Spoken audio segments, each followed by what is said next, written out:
Incendio de grandes dimensiones se registró en la refinería de Esmeraldas. Declaran alerta naranja en Chimborazo tras el aumento de casos de tosferina. Las clases presenciales fueron suspendidas por 60 días. Un muerto y 3 heridos dejó una explosión en una discoteca en Machala, provincia del Oro. Asimismo, el edificio de la Fiscalía de esa ciudad fue evacuado por una amenaza de bomba. Capturan en los Emiratos Árabes Unidos al líder de la mafia albanesa en Ecuador, Dritan Hika. Así lo informó el Ministerio del Interior. ¡Oh, no! En lo internacional, en Reino Unido, 27 personas resultaron heridas en un atropellamiento masivo en la ciudad de Liverpool. Así empieza la noticia, emisión estelar.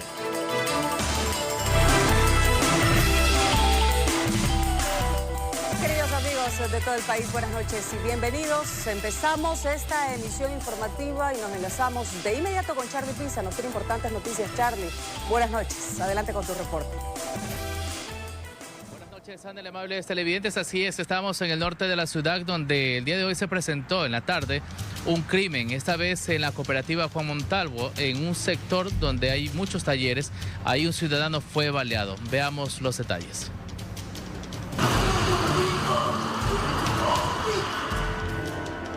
Un hombre fue asesinado con disparos en la cooperativa Carlos Magno, en el sector de Juan Montalvo, al norte de Guayaquil. El ataque armado ocurrió al mediodía de este lunes, cuando la víctima se encontraba en un taller mecánico. Según el reporte policial, 2 hombres a bordo de una motocicleta llegaron al lugar y abrieron fuego contra José Javier Villamar Bonilla, de 44 años, quien fue impactado por una bala a la altura del pecho, dejándolo tendido en el interior del establecimiento. Además, se informó que otra persona habría resultado herida. Aunque hasta el momento se desconoce su identidad, fue trasladada a una casa de salud. Al lugar llegaron los agentes de criminalística para recabar indicios y realizar el respectivo levantamiento del cadáver. Se conoce que la víctima tiene antecedentes penales por estafa, registrado en 2004. La policía continúa recopilando información para dar con el paradero de los autores de este hecho violento. Pese a que este caso, la Policía Nacional ha indicado que la víctima tenía un antecedente penal por el delito de estafa, asimismo se investigan si existen otras causas que podrían ser también la extorsión en este sector donde varios locales comerciales también han sufrido este tipo de delitos y se han sido víctimas los propietarios, sobre todo, y muchos han también denunciado a la policía y han notificado que han presentado este tipo de inconvenientes con antisociales. A esta hora de la noche, a las 22:03, se ha informado también que se ha reportado una balacera en el Guasmo Sur y estamos por confirmar aquel dato con la policía, específicamente en el Distrito Sur. Adelante, buenas noches. Bien, agradecemos a Charlie Pisa por este informe. Un fallecido y un herido fue el resultado de un ataque armado que se registró en la isla Trinitaria, sur de Guayaquil. La víctima habría sido un obrero contratista y el herido un taxista informal. La víctima mortal quedó sobre el asiento del copiloto. En su cuerpo se evidenció varios impactos de bala a la altura de sus costillas derecha. El crimen se registró a las 8:30 de este lunes 26 de mayo en la cooperativa Independencia 1 de la isla Trinitaria. Por lo bajito, 7 o 8 le han de haber pegado. Testigos señalan que primero se observó el paso del vehículo gris, detrás del mismo otro auto oscuro y una motocicleta con 2 ocupantes. De un momento a otro, los de la moto procedieron a disparar en contra del joven que permanecía sobre el asiento del copiloto. Al chofer, no le dieron, sino que el chofer, como andaba manejando, le ha de haber caído una bala en la mano. No lo mataron, porque si lo hubieran querido matar, lo hubieran cogido. Quebraron el vidrio, en el carro hay un hueco también. El fallecido no fue identificado en el lugar del crimen. Sin embargo, moradores de la zona manifiestan que tendría entre 25 a 30 años de edad. El hombre pedía ayuda. Pero los que andaban en la moto sí eran muchachitos. ¿Qué? Unos 15, 16, por ahí. Minutos más tarde llegó una ambulancia para atender a las víctimas. El joven que iba en el asiento de la derecha ya se encontraba sin signos vitales. Por ello, solo se llevaron al conductor quien fue trasladado hasta un hospital. Moradores de la Independencia 1 aseguran que no conocían a las víctimas. Se cree que podría tratarse de algún técnico encargado de realizar tareas en esa zona. De hecho, aseguran que en su jean se le pudo observar cinta de seguridad reflectiva. La mamá dice que él lo cogía siempre a ese señor para que le haga el flete. Informó José Morales. 2 hermanas fueron baleadas al salir de un gimnasio en Manta, provincia de Manabí. Una de las víctimas, de 31 años de edad, murió en la escena y la otra fue trasladada grave hasta una casa de salud. ¡Maldito sicario! ¡Y maldito aquello! ¡Para que no! 2 hermanas que salían de un gimnasio fueron acribilladas por sicarios en Manta, provincia de Manabí. Rebeca Zambrano, de 31 años de edad, murió en la escena y su hermana resultó gravemente herida. Las chicas estaban haciendo gimnasio, por lo que se puede determinar, salieron y han sido victimadas. ¿Las 2 fallecieron? No, han fallecido una y la otra persona se encuentra en un delicado estado de salud en una casa de salud de la ciudad de Manta. El hecho ocurrió en el barrio La Floriana. Testigos escucharon las ráfagas de disparos que descargaron contra las jóvenes que iban a abordar una motocicleta cuando fueron abatidas. Una ráfaga, mija, más de 20 tiros. Yo vivo aquí cerquita y me fui a esconder porque parecía que era en mis oídos las balas. En el sector donde ocurrió el ataque hubo reclamos ciudadanos por el tiempo de respuestas de las unidades de socorro. 40 minutos agonizando. No llegaba nadie. Y no llegaban las entidades de socorro. Rechazo total. Un rechazo total. Ya se debe determinar esos protocolos absurdos. La policía debe estar preparada y tener un paramédico dentro de ellos, para que puedan ayudar a socorrer, a salvar una vida. En escena quedaron más de una docena de indicios balísticos y el cadáver de la fallecida, que fue trasladado al centro forense de Manta.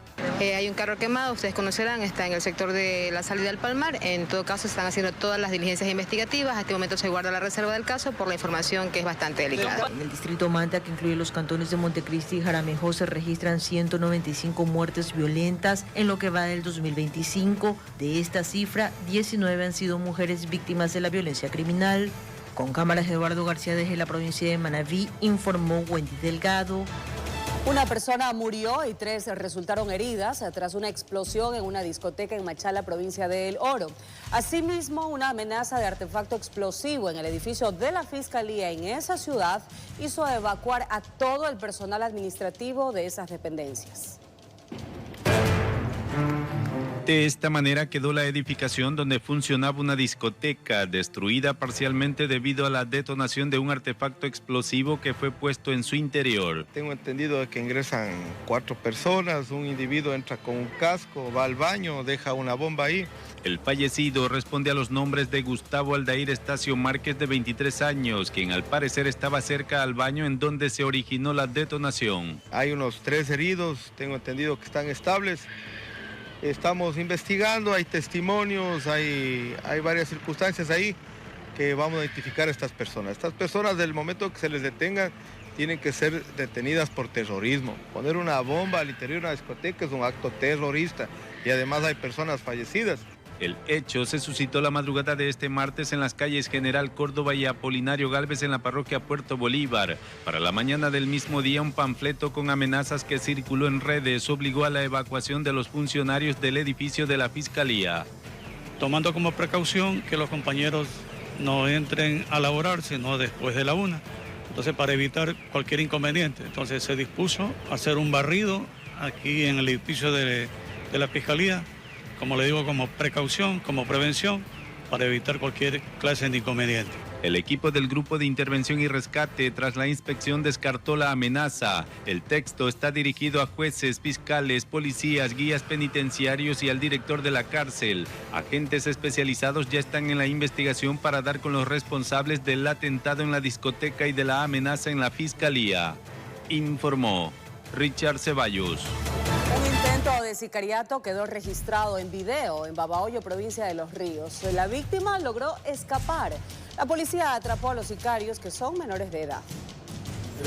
Un hombre descansaba en una silla afuera de su vivienda cuando de pronto un joven se acerca caminando, saca un arma de fuego que traía oculta en la cintura e intenta dispararle, pero no sale el tiro y da tiempo para que la víctima salga corriendo.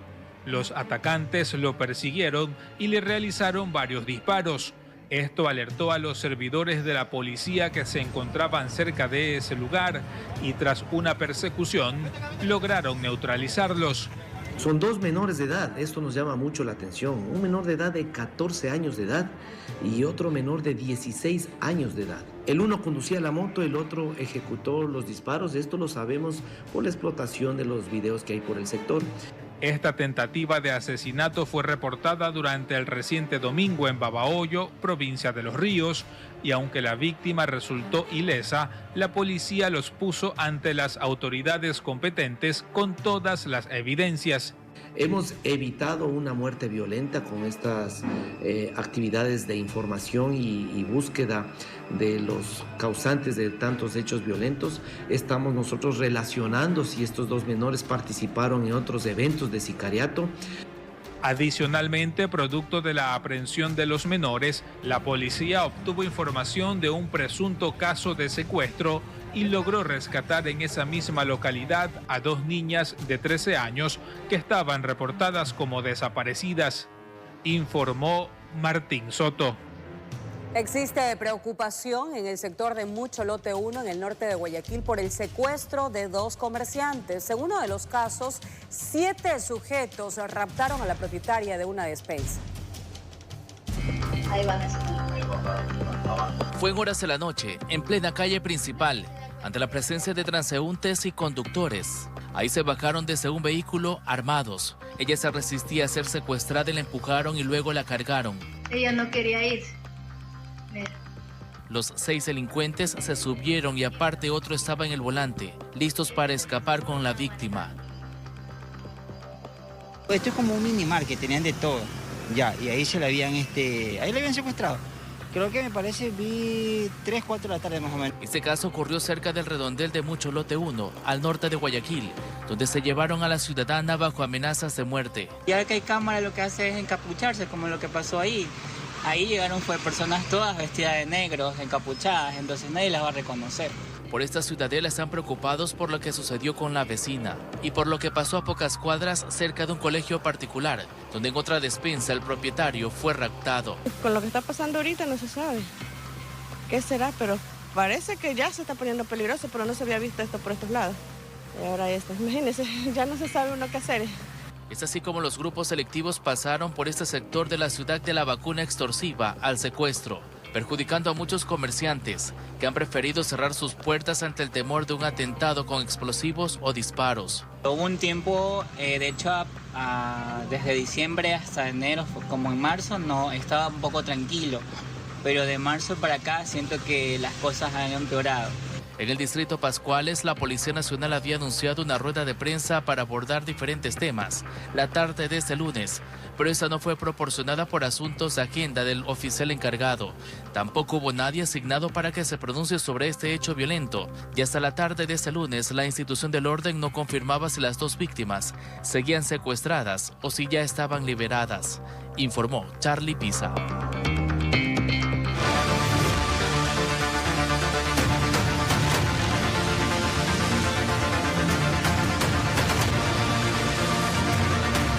Incendio se reportó la mañana del lunes 26 de mayo en la refinería de Esmeraldas. Las autoridades indicaron que el fuego inició en un tanque de fuel oil, pero fue controlado rápidamente. A su vez, desde la cartera de energías, se enfatizaron que el abastecimiento de combustible no se verá afectado. Se prendió. Ve. ¡Oh, se prendió! Las llamas alertaron a los moradores y trabajadores de la refinería de Esmeraldas la mañana del 26 de mayo. La gigantesca columna de humo negro se conjugaba con las llamas y el olor a gasolina. Iba saliendo yo a hacer mis labores cuando veo el humo que jamás en la vida se había visto. Solamente se dio en el 98 cuando justamente se prendió esta piscina y realmente pues la gente está alarmada. Equipos de emergencia atendieron el incendio y lo controlaron rápidamente, mientras que se realizaron evacuaciones preventivas de los trabajadores. Fue un tanque de jet fuel, el cual tuvo un conato, estaba lleno en un 90% y por eso fue tan fusiva la parte visual, pero ya está controlado, están en procesos de enfriamiento. Afortunadamente no se registraron personas heridas, más 5 bomberos presentaron afectaciones leves por las altas temperaturas al momento de combatir el fuego. Hubieron 5 personas afectadas, la afectación fue por la asfixia y cansancio, porque este tipo de eventos utiliza uniformes que están con más de 100 libras de peso. Han trabajado Cuerpo de Bomberos de Esmeraldas, dándole la mano al Cuerpo de Bomberos de Refinería Estatal Esmeraldas. La ministra de Energía y Minas, Inés Manzano, informó a través de su cuenta de X que se activó el COE nacional para evaluar los daños que dejó la emergencia, mientras que el bloque de seguridad resguardó las instalaciones del recinto. Decirles de que a la ciudadanía esto es un proceso normal en las industrias. Lo importante es darle la tranquilidad a la ciudadanía de que no ha pasado a mayores realmente. La cartera de Estado también informó que el abastecimiento de combustible está garantizado al 100%, ya que Petroecuador cuenta con los insumos suficientes para atender la demanda nacional. Informó Mauricio Sánchez. Declaran alerta naranja en Chimborazo tras el aumento de casos de tosferina. Las clases presenciales fueron suspendidas por 60 días. Tras la reunión del COE provincial y ante el aumento de al menos 45 casos de tosferina, tomaron la resolución de declarar en alerta naranja en los 10 cantones de Chimborazo. Eso ha dado la moción y se ha aprobado a través del Ministerio de Salud y Ministerio de Educación. Todos vamos a apoyar al Ministerio de Educación, Ministerio de Salud, para que no se propague la enfermedad tosferina. El prefecto Hermel Tayupanda, presidente del COE provincial, dirigió la reunión con todas las instancias públicas de salud, educativas, de emergencia, seguridad, entre otras, para valorar el problema que conllevó a que las unidades educativas, fiscales, particulares y municipales suspendan clases presenciales a virtuales por 60 días. A eso se suman las universidades. Existe una moción planteada por el Ministerio de Salud, Ministerio de Educación, que para que no propague la tosferina a los niños en los centros educativos privados y públicos. Además, se suspenden todos los eventos masivos y se pide la utilización de mascarilla y alcohol. Suspendido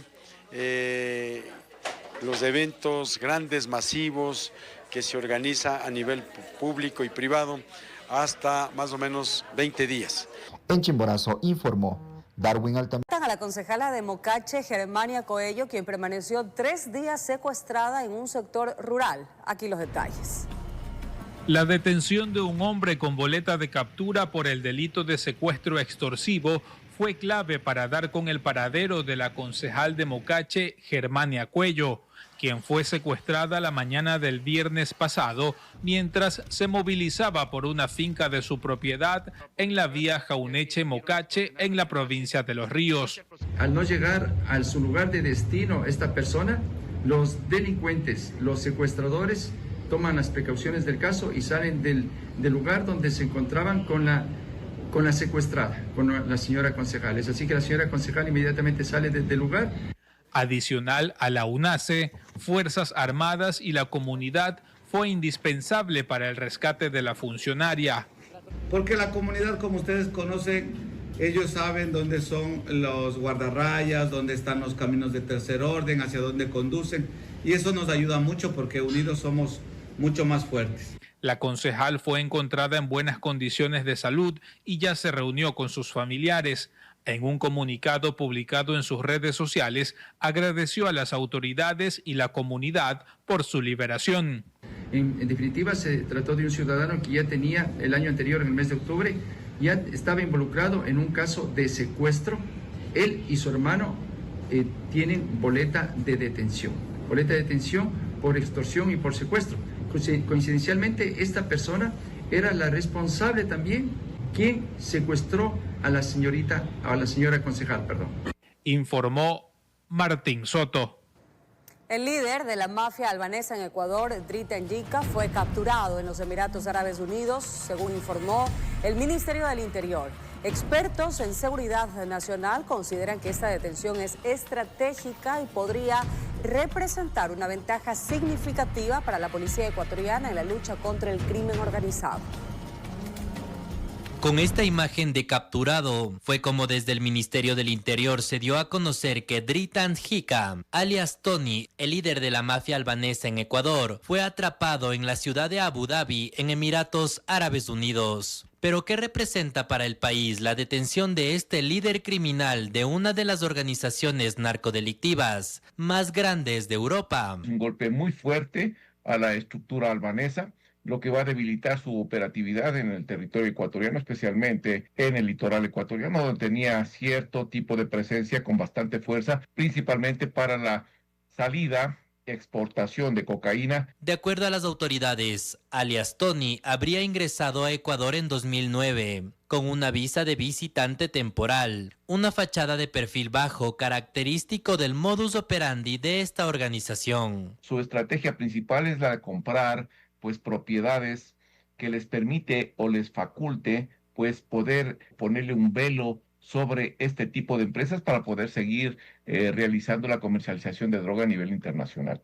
Ellos más bien utilizan otro tema que es el de la penetración silenciosa. De acuerdo a este organigrama de Inside Crime, Dritan Hika figuraba como uno de los principales líderes vinculados al narcotráfico y blanqueo de capitales, junto a Rubén Cherres. O sea, hay un mando estructurado, una cabeza, y al haber sido capturado el líder de la mafia albanesa, lo que van a hacer es designar a otro desde el comando, digamos así, de esta organización, para que comience a controlar las operaciones en ese sector.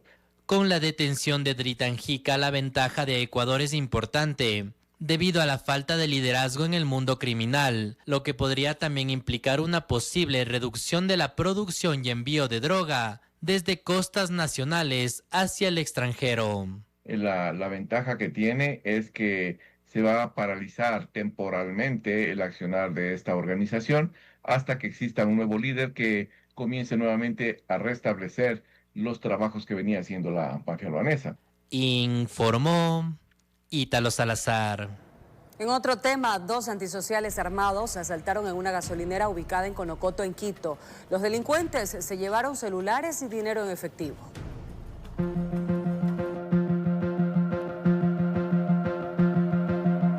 Conocoto, suroriente de Quito. En la gasolinera estaba un taxista y el despachador, hasta que el ladrón armado los sorprendió. Uno de ellos fue directo con el arma a la cabeza del trabajador. Exige dinero. Mientras el otro encapuchado abre la puerta del vehículo amarillo, le arrebataron los objetos de valor. Abre el acceso posterior y a buscar se ha dicho. Nadie puso resistencia. Por eso el atraco se hizo mucho más fácil.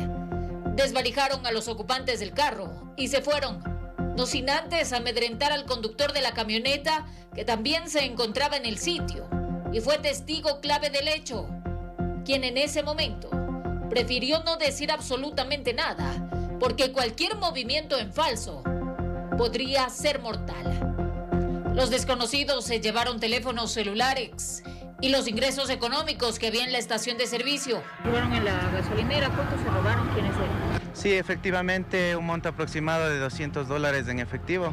De lo que se tiene conocimiento, que aparentemente eran extranjeros. La policía tomó procedimiento, hicieron un barrido esa madrugada.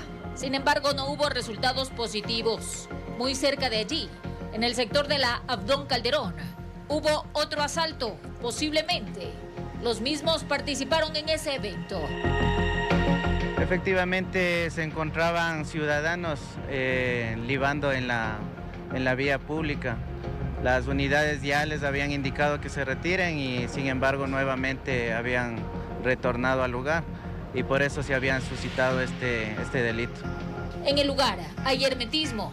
No es la primera vez que les asaltan. Ya ocurrió hace tiempo. Por eso los trabajadores tienen miedo. Cuando nos vienen a asaltar nos tengo que entregar todo. No nos va a hacer ningún tipo de maniobra ni nada de eso. Los uniformados han reforzado los controles a los vehículos, a las motocicletas, especialmente estas últimas, pues son utilizadas para el cometimiento de una serie de ilícitos. La fuerza pública está tras la pista de estos zampones, que engrosan cada vez las cifras, pues según datos proporcionados por la policía del circuito Conocoto, son al menos 10 robos los que se contabilizan a la semana. Informó Marilyn Jaramillo. Con el anuncio de que su trabajo se ejecutará en territorio, María José Pinto asumió el despacho de la Vicepresidencia de la República. Conforme a la disposición del presidente Daniel Noboa, la vicepresidenta estará encargada del área social. La vicepresidenta de la República, María José Pinto, asumió este lunes 26 de mayo formalmente sus funciones al frente del despacho de la vicepresidencia, el cual permaneció cerrado durante los últimos meses. En un acto formal, Pinto ingresó a las instalaciones de esta institución para dar inicio a su agenda institucional, marcando así el reinicio de las actividades en una oficina que había quedado inoperativa, destacando que su trabajo estará orientado en territorio. Soy alegre, optimista, pero feliz con el decreto. Fue una tarea que hablamos en todo el territorio y lo que quiero que sepan es que este trabajo que vamos a hacer es un trabajo de territorio. Pinto se desempeñó como secretaria técnica de Ecuador Crece sin Desnutrición Infantil durante 9 meses, coordinando acciones para reducir la desnutrición crónica infantil y promover el bienestar de la niñez ecuatoriana. Con más de 15 años de experiencia en el sector empresarial, la vicepresidenta ha dedicado su vida a impulsar el desarrollo económico y social del país. Además, es una de las fundadoras del Foro Mujeres por el Ecuador, una organización que trabaja para promover el liderazgo femenino y fortalecer el papel de la mujer en el sector privado, entre otras actividades. Mediante decreto, el presidente Daniel Noboa dispuso a la vicepresidenta que será la encargada de la articulación de políticas públicas integrales, planes, programas, proyectos y actividades vinculadas a la salud mental, educación intercultural bilingüe, embarazo adolescente, primera infancia y desnutrición crónica infantil. Entre las primeras acciones anunciadas por la nueva vicepresidenta se encuentran la evaluación de programas sociales estratégicos, el impulso a iniciativas de desarrollo y la articulación interinstitucional para proyectos de cooperación. María José Pinto fue electa en fórmula con el presidente Daniel Noboa. Con su llegada al despacho, busca posicionarse como una figura activa dentro del Ejecutivo, en un momento clave para la gobernabilidad y la recuperación de la confianza institucional, informó Miguel Ángel Bedoya. La Comisión de Desarrollo Económico de la Asamblea Nacional continúa con el tratamiento de la denominada Ley de Solidaridad Nacional, impulsada con carácter de urgente por el Ejecutivo. Este martes se prevé que la comisión apruebe el informe para primer debate, que incluye observaciones en materia económica, penal y constitucional. Ley orgánica para desarticular la economía criminal impulsada por el Ejecutivo con carácter de urgente continúa recabando aportes por parte de la sociedad civil, policía y cámaras de comercio. El sector productivo solicitó a la Comisión de Desarrollo Económico ampliar el rango de donaciones en favor de la fuerza pública a cambio de la reducción del 30% de su impuesto a la renta. Ejemplos de donación de servicios. Hay empresas, por ejemplo, que son distribuidoras de vehículos que en algunas ocasiones han contribuido con la policía y con las Fuerzas Armadas para reparar los vehículos. Las cámaras también hablan de la creación de un fideicomiso para recaudar fondos que más tarde serán utilizados para la adquisición de equipamiento.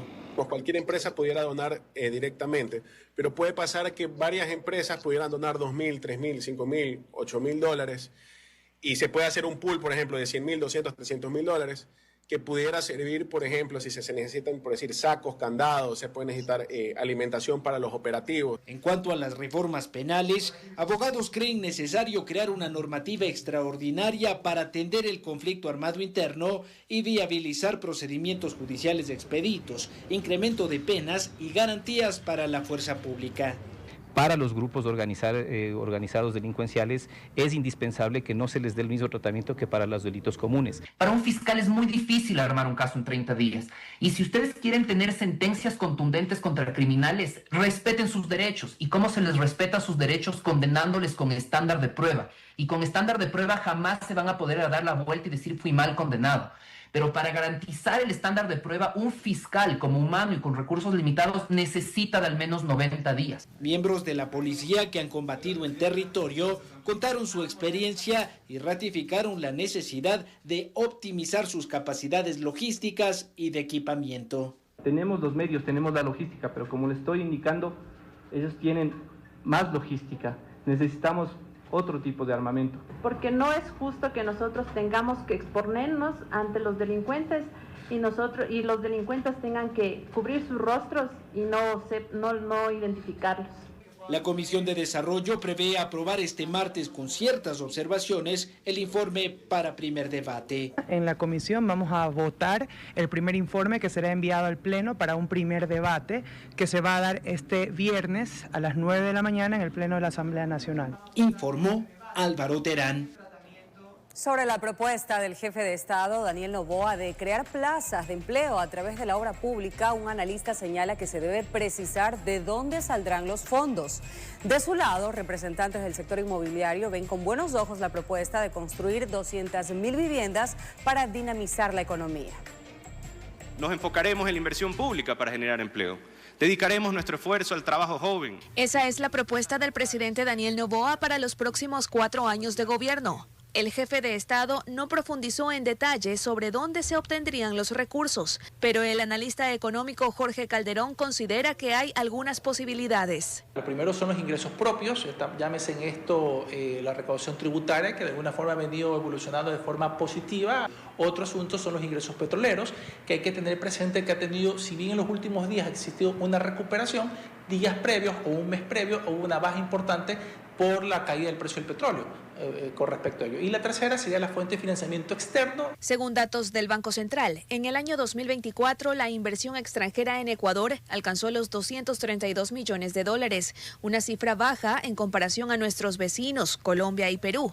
Por tanto, considera que es propicio buscar vías híbridas para reactivar la economía. La obra pública es importante, tiene que hacerse, pero la economía no puede descansar todo en la obra pública. Noboa también ofreció entregar 200.000 casas, catalogado como positivo por la Asociación de Promotores Inmobiliarios de Vivienda. Sabemos que el sector de la construcción genera aproximadamente 500.000 empleos directos e indirectos. Lastimosamente, en los últimos años, el sector inmobiliario ha sufrido una caída. Plantean al Ejecutivo ser un aliado estratégico. Nosotros hemos trabajado últimamente en un proyecto, en una propuesta que le ayudaría al gobierno a movilizar un poco más estos subsidios, estos programas, estos planes que ellos ya tienen a favor del acceso a vivienda, para que sea un dinamizador de otro tipo de segmentos como son los jóvenes. El Banco Mundial y el Banco Central del Ecuador prevén que la economía nacional crezca alrededor del 1,9 y 2% en este 2025. Informó Adriana Peralta. 22 horas con 43 minutos, amigos. Es momento de una nueva pausa, pero mucha atención, conductores, porque inauguran el nuevo paso elevado de las avenidas de las Américas en el norte de Guayaquil. Los detalles enseguida.